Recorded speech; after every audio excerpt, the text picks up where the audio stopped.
I don't have a Bengals jersey on, but hey, it's a Joe Burrow jersey. It's a Joe Burrow jersey, okay? And also, I like rocking other people's stuff.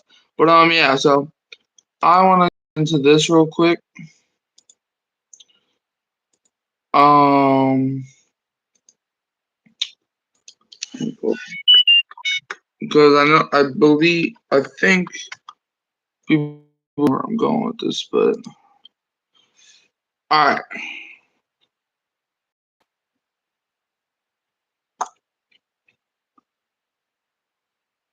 all right. Hey, Eric Wallace. I'm just letting you know if you want to join the show, the link is in the description.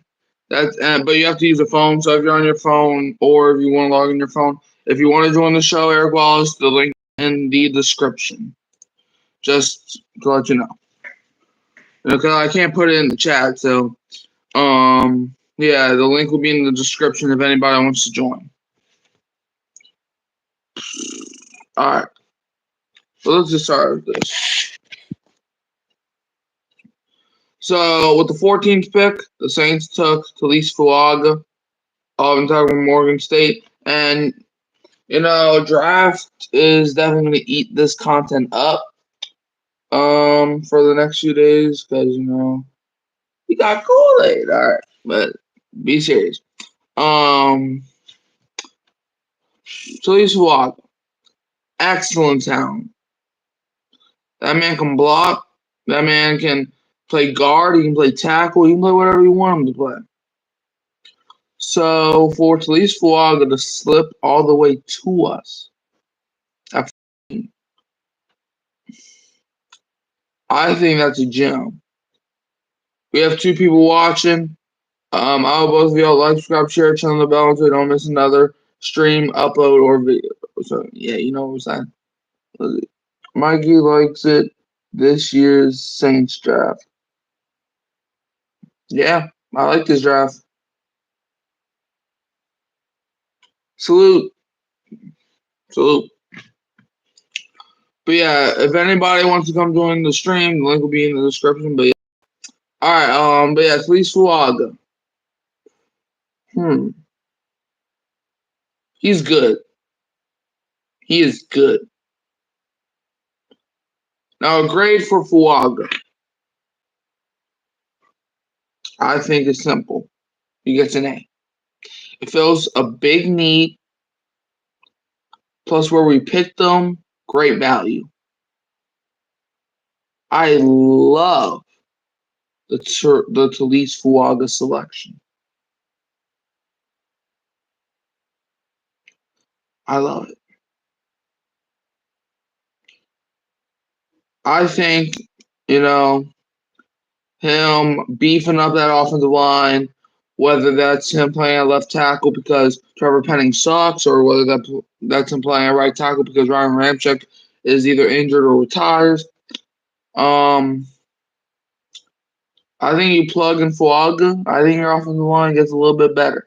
Obviously, he can't be just a one-man wrecking crew. This ain't basketball where you can win off of one player alone. That's not how this works.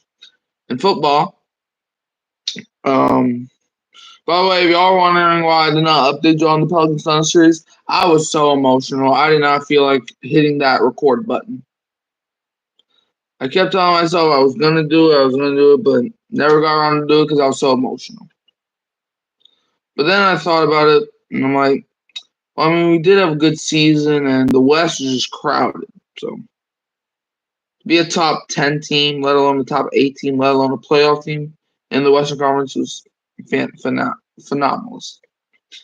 But yeah, Fuaga, I like this pick. I give it an A. Honestly, no, never mind. I give that an A plus. Now in the second round, we traded up with the Green Bay Packers for the 41st pick, which was originally the New York Giants selection. And we went up and we got Kool-Aid McFrickin-Kinstry. Cornerback. Let me repeat. Cornerback from Alabama. What I'm about to say to y'all, I'm not stuttering. and I'm not crazy. This pick is A plus power of 15. Y'all let arguably the best skilled cornerback in this draft fall to the point where we were able to trade up to number 41.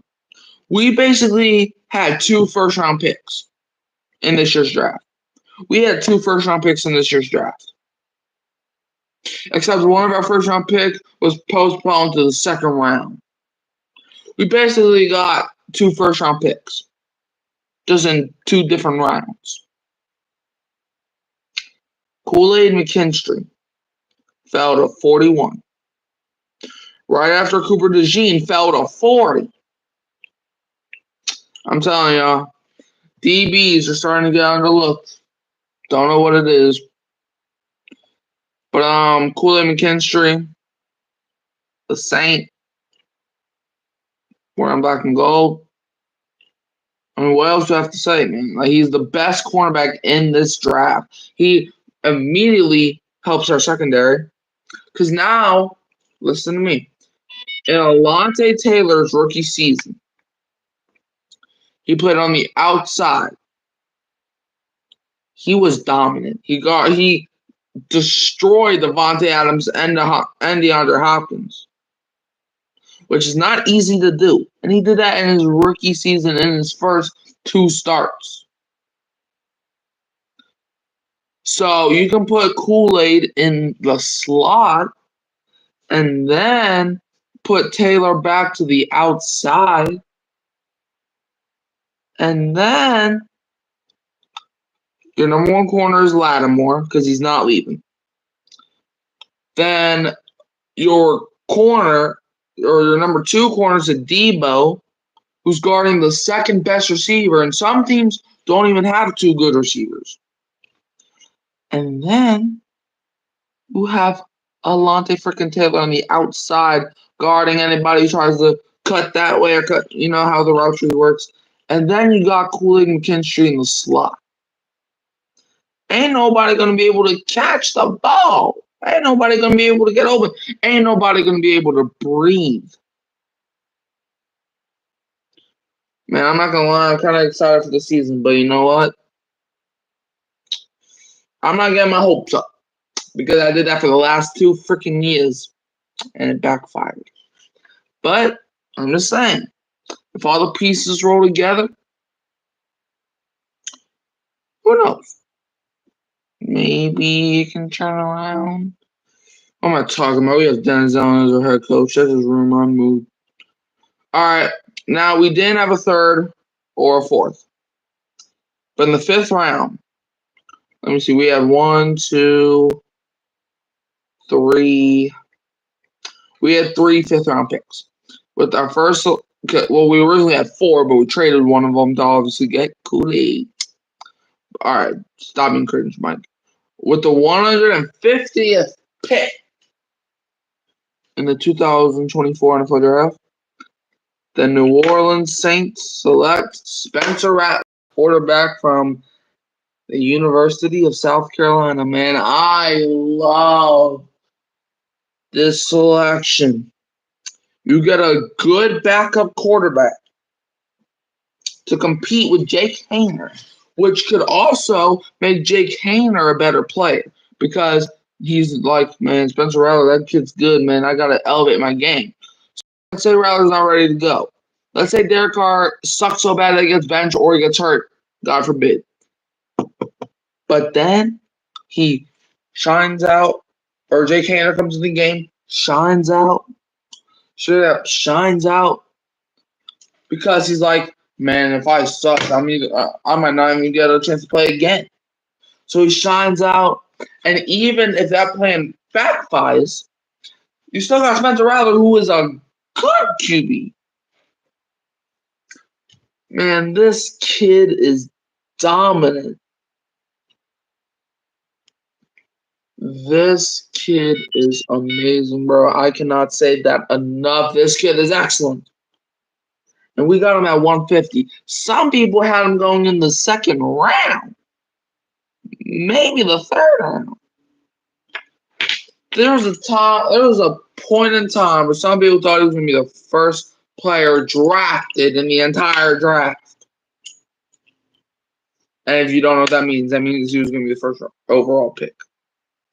But then he went to South Carolina. O-line was bad. Yeah, he had a good receiver in Xavier Legette, but other than that, not really anything. Man.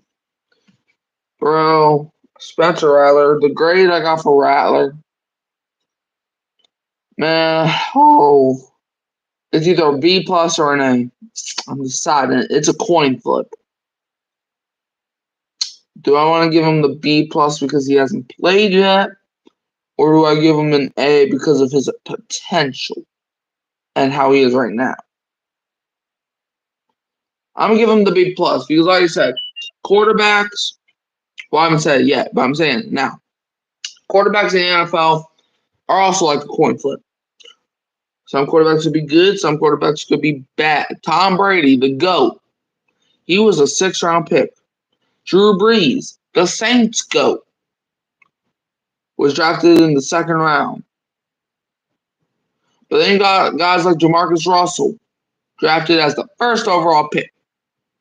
You got guys like Justin Fields, drafted at the 11th overall pick. Disgusting. Both of those quarterbacks just sucked. As an LSU fan, yes, Russell sucked. And Justin Fields, Steelers are talking about him returning kicks. Man, he ain't a serious quarterback. Try telling y'all that since last year. Oh, no, Mike, you're crazy, man. Shut up. But, yeah, Spencer Rattler, I'm going to give him a B+. Because, like I said, not every quarterback is going to be great. But not every quarterback is going to be terrible. I hope the obviously we won't be able to see it this season unless something happens to Carr, because there ain't no way Spencer Rattler is going to be QB1 of week 1. I'm sorry, that's not happening.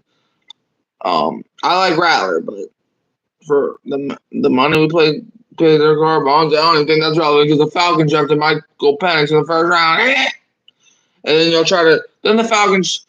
Tell me this: the Falcons draft Michael Penix in the top 10. And then they were talking to the teams about trading up for Laiatu Latu. You could have drafted him at 8. Instead, the Falcons are the dumbest franchise ever, and we can rejoice, Saints fans. Oh, boy, yeah. All right. With the 170, I just skipped the pick corner. With the 170th selection in the 2024 draft, the Saints select Bub Means, wide receiver of Pittsburgh. Yes, I haven't watched a lot of Bub Means.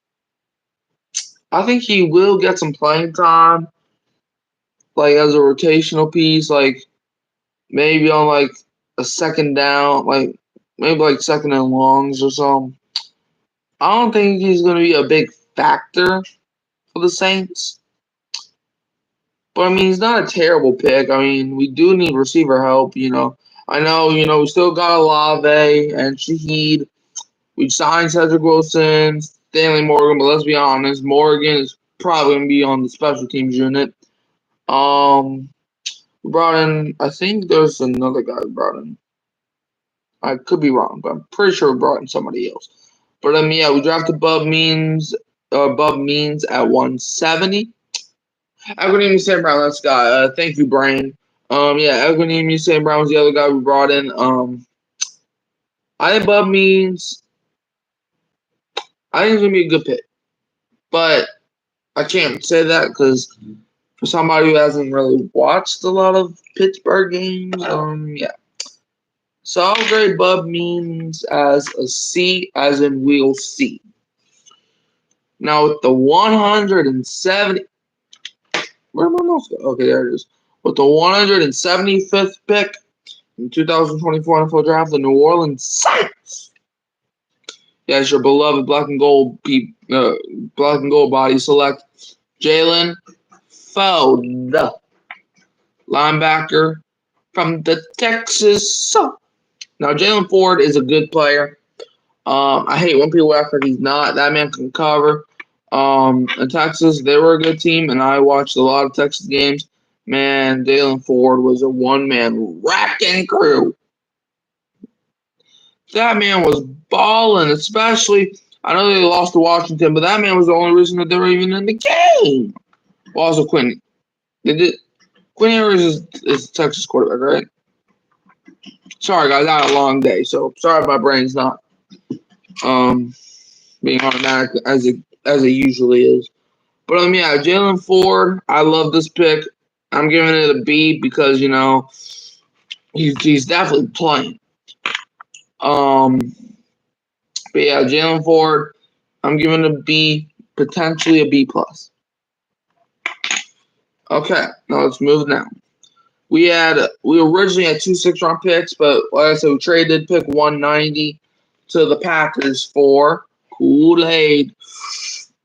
Sorry guys, I'm just one cringe dude. With the 100 and you see, I'm not afraid to admit that, but yeah, I appreciate those who rock with me, but I'm just letting you know I'm a little weird, but yeah, I like being weird, so cancel out. All right, I picked 199 from the Philadelphia Eagles. Well, I'm pretty sure this is the pick they got in the C.J. Gardner-Johnson trade. Still a bad trade, whether you look at it, even if Christian Boyd becomes a good player. But yeah, we took Christian Boyd, defensive tackle from Northern Iowa. Man, I'm telling you, YouTube should have been lucky that I was not. No, the Saints should have been lucky I was not a YouTuber. Back in 2020, we traded CJ because I would have went berserk. Yeah, but yeah, with the 199 pick, yeah, we took Christian Boyd, defensive tackle from Northern Iowa. Used to play with Trevor Penning, so maybe you can teach Penning some things about defensive tackles. I like this pick. He was a steal. Some people have him going in the 3rd round. This is I'm not gonna lie. As much shit. Sorry for cussing. I don't like doing that. I try to stop, but as much crap as we talk about Dennis Allen, I will give him one thing. He knows how to nail the draft. That's something Sean Payton didn't really do. When we drafted Peyton Turner in the 1st round, when a lot of people had 4th round grades on that man, no. Just no. But yeah, Christian Boyd as a Saint, I like this pick. I give it a solid B. He has potential to play against his NFL comparison, Colin Saunders. And yeah, so I think I don't know. I think it will be a good pick. Now with our last selection in the 7th round, Saints went with Josiah Ezeram, offensive tackle from Eastern Kentucky. I'm giving this pick a C plus. It's great to have another offensive tackle body as somebody, man, because Derek Carr was smiling during this draft. I'm telling you.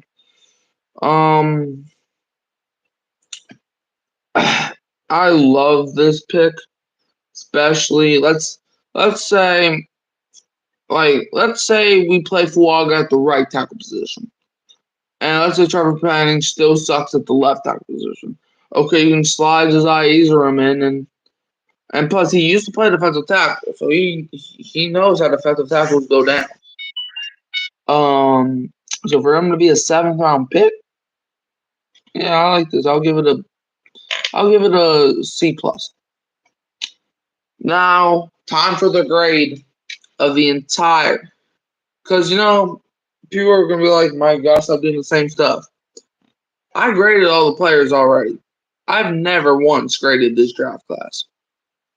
So that's what I'm about to do. The 2024 NFL New Orleans Saints draft class. Drum roll, please. The grade of the Saints draft this past year gets an A. Some people are saying it's an A plus. Nah, man, I'm kidding. Give me that A+. The Saints got a perfect grade. I don't think they made one bad pick. Like, the one questionable pick was Bub Means, but even that was a good pick at a good time. Like, we drafted maybe our future quarterback. We drafted a dominant tackle. We got 2 first-round picks, except one was in the second round. We have now the best secondary in all of football, and now we got even more offensive tackle depth. Not to mention, we have a great linebacker if Pete Werner doesn't work out. And also, Demario Davis, he's going to be out the door soon. So we need to start working. And I think he did that in this draft, man. I'm so excited for these draft picks. I think we didn't make one bad selection. Who was the best pick? I feel like it was Kool-Aid. And who do I feel like was... Do you even want to call it a worst pick? All right, I will tell you this. Who was the pick that... I will tell you this. I think the worst pick, if you even want to call it that, was Bub Means, because I would have took Johnny Wilson. That's just me, though. I would have took. I think he's a phenomenal guy. But let me know how you feel about this. Yeah. So thanks, guys, for tuning in the stream. I gotta go take a shower real quick, and then I might see you tomorrow. I might not. Depends on how my schedule rolls. Thanks for tuning in the stream, guys. As always, who dat? And it's hurricane season. Is it actually hurricane season? Or am I just cuckoo? Well, it's hurricane season for the Saints, so yeah.